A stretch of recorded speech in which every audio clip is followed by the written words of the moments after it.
Yosa, kembali lagi di Kakoi Anime. Dan ya, kali ini kita akan membahas atau analisis cover Call Split yang kemarin itu ya, di mana bertemakan Robin main catur. Ada beberapa hal menarik yang saya perhatikan di sini di cover ini.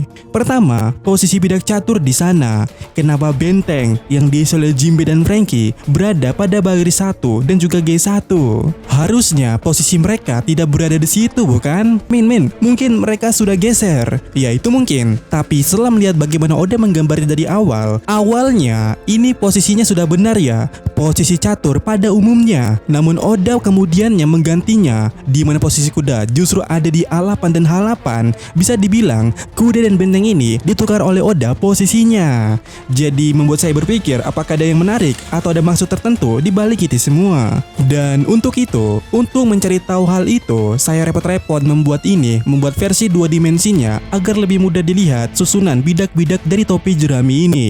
Dan kita bisa lihat sejatinya yang gerak di sini hanya kuda yang diisi oleh Sanji dan Zoro dengan langkah yang sama, lalu Usopp yang menyerang satu langkah sebagai peluncur atau Bishop, dan Luffy sebagai raja yang melakukan langkah ilegal dengan melompati Usopp menuju langkah di depannya.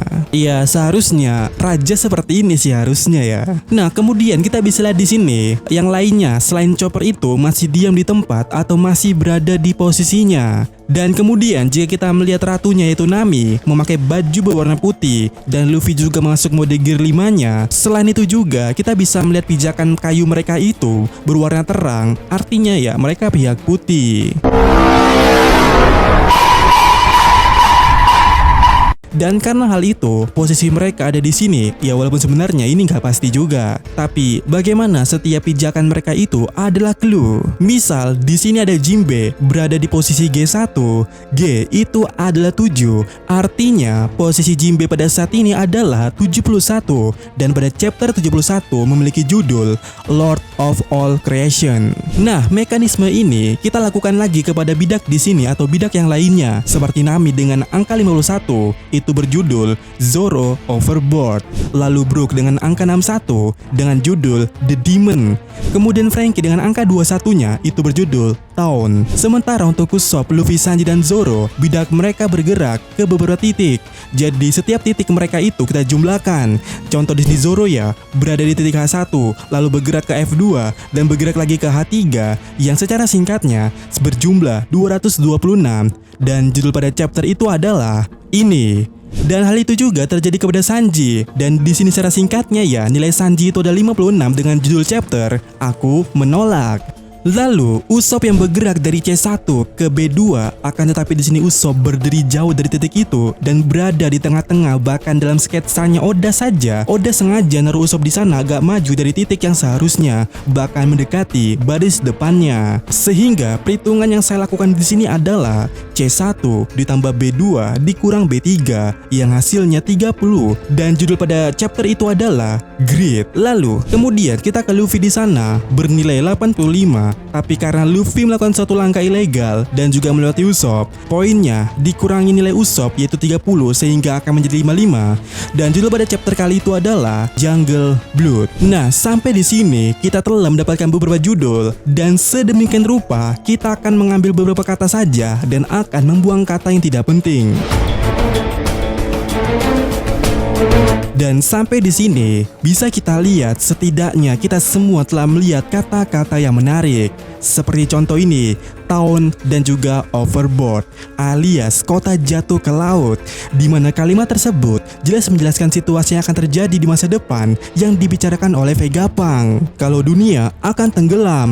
Lalu ada kalimat menarik lainnya seperti ada The King of Silver, lalu Lord of All Creation dan juga The Demon. Apakah itu menjelaskan 3 senjata kuno atau aliansi lainnya? Karena King of Silver di sini bisa dijelaskan sebagai Poseidon, namun bisa juga dijelaskan sebagai Neptune atau Fishman Island. Lalu Lord of All Creation sejauh ini ya di One Piece yang paling cocok dijelaskan sebagai hal itu adalah Luffy dengan imajinasinya. Kemudian The Demon bisa dijelaskan ditujukan untuk bangsa Di. Tapi apa maksudnya? Apakah setelah dunia tenggelam, setidaknya akan ada aliansi dari mereka itu untuk menghadapi Im Sama? Tapi apa yang dimaksud dari Jungle Blood? Nah, satu-satunya yang tiba-tiba terespon di otak saya atau terpikirkan oleh otak saya, Jungle Blood itu adalah pulau terakhir yang tidak tenggelam di lautan. Dan pertanyaannya, pulau apakah itu? Yap, benar. Jika kalian menjawab Apayot atau setengah dari pulau Jaya yang berada di langit, itu dia yang saya maksud. Dan ini dia, mungkin dari kita semua berpikir tentang apa yang telah dibicarakan oleh Doflamingo pada chapter kemarin untuk mencapai tempat yang lebih tinggi itu adalah Redland. Tapi bagaimana jika yang dimaksud atau hal sebenarnya yang dimaksud oleh Oda itu adalah pulau ini? Pulau yang saat ini berada sekitar 10.000 meter di atas permukaan air laut. Jelas pulau ini tidak akan tenggelam walaupun air laut naik 5 meter.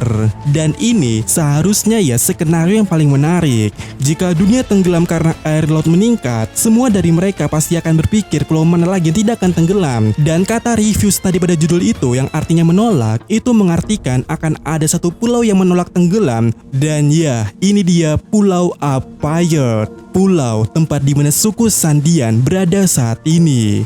Kemudian hal menariknya adalah jika kita menghitung semua banyak chopper di sini dengan nomor papan catur serta nomor yang ada pada baju mereka itu, dan juga mengatakan kalau chopper yang ngobrol dengan Jinbe di sana adalah chopper yang asli dengan nomor X alias 10, maka kita akan mendapatkan angka dengan judul chapternya Jack in the Box alias kotak kejutan. Dan benar, setengah Pulau Jaya atau Apayot inilah yang berada di udara atau di langit yang menjadi kejutan bagi Im Sama nantinya. Para pemerintah dunia tidak akan menyadari ada pulau di langit. Dan Luffy nanti mungkin akan menarik pulau itu kembali ke Blue Sea atau ke daratan One Piece, dan Luffy bisa cosplay menjadi sosok yang sama dengan Joy Boy, atau lebih tepatnya adalah sosok Nika sebenarnya di sana. Dan pulau ini akan menjadi dasar dari pulau-pulau yang lainnya yang akan dibangun Luffy nantinya, yang tentu saja itu akan menjadi The Great Kingdom. Yap, kata Great pada judul tadi itu mungkin menjelaskan hal ini. Dan ya, bagaimana menurut kalian? Dimana jika ini benar ya, maka ini akan menarik karena kita tinggal menunggu kedatangan Enel mencapai bumi. Pasalnya mungkin juga di cover ini menjelaskan pergerakan mereka itu, pergerakan pasukan Enel, yang mana pasti kalian sudah tidak asing dengan bentuk chopper di sini. Ya, bentuk chopper di sini sejatinya mirip dengan Automata yang kini menjadi pasukannya Enel. Dan harusnya tujuan utama Enel itu kembali ke Apayot untuk menjadi dewa kembali di sana. Tapi saat dia kembali ke sana, ternyata pulau itu sudah tidak ada di sana, sudah tidak berada di pulau langit. Otomatis dia akan mencari tahunya. Dan akhirnya dia sampai ke Blue Sea, sampai dia melihat atau menemukan Great Kingdom yang telah dibangun oleh Luffy di sana.